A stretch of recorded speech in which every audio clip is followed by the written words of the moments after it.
I'm going to be honest with you today, guys. This recording was a little bit hard to make because this is the first time I've ever had to do a review for a movie I honestly didn't care for. So, really, if it seems like I'm ranting and raving in this review, it's because I am, but only because I want to point out specifically why I thought this movie didn't work and why I felt that it could have been better. First off, I want to say that the main reason why the movie didn't work is because if any of you are aware of Bloodshot being a comic book, you'll know that the character's name, Ray Garrison, does not actually exist in any of the comics. In the entire publication history of the Bloodshot comic books, he never had the alter ego of Ray Garrison. So right away, the hardcore comic nerds like me are going to lose interest in the movie simply because the director and whoever wrote the script decided to just go off the rails and create their own character. Now, it's not uncommon when they make movies about a comic book character for them to take certain liberties and omit certain facts about the character, but usually they try to stay pretty close to the actual character's backstory.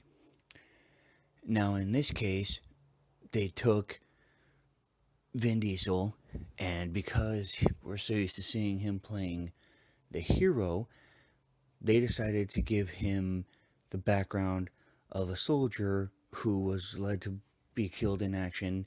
His wife was killed, and he wants vengeance. But in truth, the first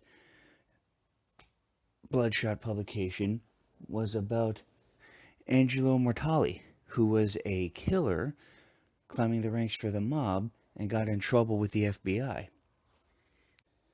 who gets kidnapped and forced to become part of an experimental procedure known as Project Rising Spirit. That, to me, already sounds like a better plot line than what we got stuck with in the movie. The second reason why I felt that the movie didn't work was because they didn't even give him the costume. Every superhero or supervillain has a costume.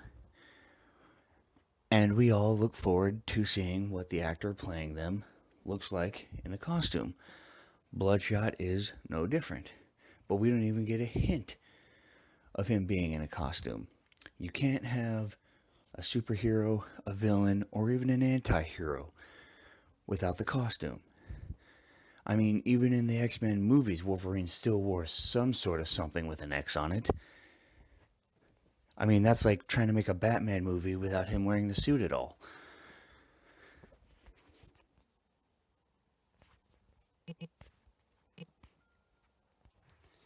I mean, seriously, what were the director and the screenwriters thinking? I mean, I doubt any of them have ever read a comic book if they thought that this was a good idea.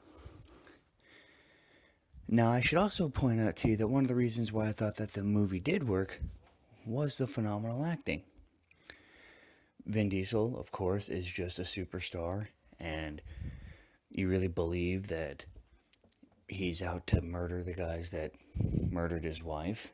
And honestly, I don't even really feel sorry for the guys that he's hunting down because he's just so believable. And Guy Pearce, who, if you haven't seen any of his movies, you should know he's never in any danger of being typecast because he can play the hero, he can play the villain, he can do just about anything. And in this case, he is exceptional as the villain, but only because, spoiler alert, you don't know he's the villain at the very beginning. You think he's one of the good guys, somebody trying to help. But in reality, he's a wolf in sheep's clothing, who convinces Ray to believe all these crazy, unimaginable lies because he's got the inside track on all this nanite technology and he doesn't want to share the research with anyone, so he has Ray pick off all of his competitors.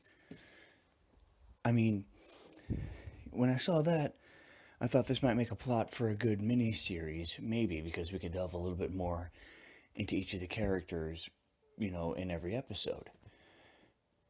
But the whole plot line of the movie, it just seemed like they were trying to go in three different directions at once. I mean, in one corner you've got Ray Garrison, who is, under the belief that he was captured while on a vacation with his wife, and his wife was killed, and these people essentially killed him, but he was brought back to life by Guy Pearce's character, Dr. Emil Harding. And then in the other corner, you've got Dr. Emil Harding, who, is a villain, but he's so convinced he's the good guy that he doesn't even see all the damage he's inflicting on people.